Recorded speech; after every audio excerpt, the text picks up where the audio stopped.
नमस्कार आसंतु आज भगवत गीतार गोटे श्लोक भितर को जीवा जोंठी गोटे साधारण आदेश पछरे लुचि रहिछि युद्धर सबुठु बड़ रणनीति। चलंतु आरंभ करिबा। तेबे प्रथमे आसंतु सेही शक्तिशाली श्लोकटी को सुनिबा जोंठी महाभारत युद्धर मूलदुआ पड़ुछे। अयनेषु च सर्वेषु यथाभागम अवस्थिताः भीष्ममेवाभिरक्षन्तु भवन्तः सर्व एव हि। तेबे एही श्लोकरे प्रकृतरे कौन कुहा जाउछि? उपरु देखिले तो यह सेनापति दुर्योधनंकर निज सेना पाई एक सीधासळख आदेश भଳି लागुछि। एहार सरल अर्थ हेला आपण माने समस्ते निज निज स्थान रे रही केवल भीष्मंकु ही सबु दिगरु सुरक्षा दियंतु। किंतु कथा उठुछि एते योद्धा थाउ थाउ केवल भीष्म काहीकि? आउ एही आदेशर गभीरता को बुझिबाकू हेले आमकू प्रतिटी शब्द को भांगी करी देखिबाकू पड़िबो। आसंतु एहाकू टिके विश्लेषण करिबा। देखंतु प्रथम शब्द हेउछि अयनेषु, जहार अर्थ हेला युद्ध क्षेत्रर गुरुत्वपूर्ण स्थान मानकरे, माने सैनिक माने आगरु ही निज निज जगारे प्रस्तुत अछंती। आउ तापरे आसुछि यथाभागम अवस्थिताः। एहार अर्थ हेला समस्ते निज निजर दायित्व अनुसार ही छिड़ा होइचंती, सबु किछि पूरापूरी प्रस्तुत। आउ एबे आसिला सबुठु गुरुत्वपूर्ण अंश भीष्मम एव, अर्थात केवल भीष्मंकु।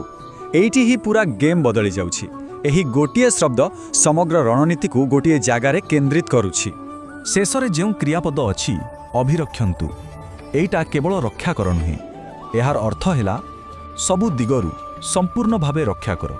एहा एक जरूरी आदेश जेउथिरे गोटिए डर लुचि रहिछि। एले प्रश्न हेउछि एते बड़ सेना थाउ थाउ सबु शक्ति केवल जणे ही व्यक्ति को सुरक्षा देवा पई काहीकि लगा जाउछि? एहा पछर प्रकृत कारण कौन? कारण एही गोटिए आदेश भितरे ही लुचि रहिथिला युद्ध क्षेत्र रे दुर्योधनंकर सबुठु बड़ भय। देखंतु दुर्योधन जानिथिले जे भीष्म हेउछंती तांको सेनार मेरुदंड। जदि भीष्म पड़ी जांती ताहाले सैनिकंक मनोबल पूरा भांगी जिवो। सारा युद्ध तांको उपरे ही निर्भर करुथिला। तेणु आक्रमण करिबाठु अधिक जरूरी थिला भीष्मंको बंचाइबा। एठी गोटे बहुत बड़ कथा जना पड़ुछि। जणे नेता बाहर को जेते आत्मविश्वासी आ शक्तिशाली देखा जाऊ ना काईकि ता भितरे भी गभीर भय एवं असुरक्षित भावना थाई पारे। अच्छा, एही प्राचीन युद्ध रणनीति रु आमे आजिर दुनिया पाई कोन सिखि पारिबा? चलंतु देखिबा एथिरे लुचिथिबा लीडरशिप रो सूत्र को। ठीक जेमिति कौरव सेना भीष्मंक ऊपर निर्भरशील थिला, सेमिति आमर प्रतिटी टीम ऑफिस किंबा परिवार रे किछि मुख्य खेलाड़ी थांती जो माने पूरा ढांचा को धरी रखी थांती। आउ जणे ज्ञानी नेता सबु बेले एकथा बुझंती जे निजर एही मूल शक्ति को सुरक्षा देबा ही समग्र टीमर सफलता पाई सबुठारु जरूरी। हाँ, एक कथाटा केवल युद्ध किंबा व्यवसाय पाई नुहे, यह आम निज जीवन पाई भी सेतिकी ही जरूरी। आमे समस्ते एही नीति को निज जीवन रे लगाई पारिबा। प्रथमे निजर मूल शक्ति कौन ताकू चिन्हंतु, द्वितीय रे ताकू सबु बेले सुरक्षा दियंतु एवं तार जत्न नियंतु।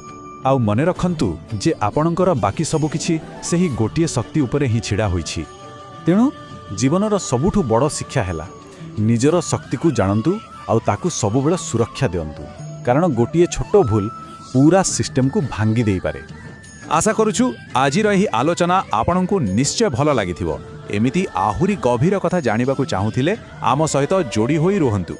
तेबे दुर्योधन तो निजर आदेश देई सारिले, सेना भी पूरा प्रस्तुत, किंतु केउ शब्द से ही महायुद्धर आरंभ घोषणा करिथिला से विषय रे आमे आगामी आलोचना रे जानिबा।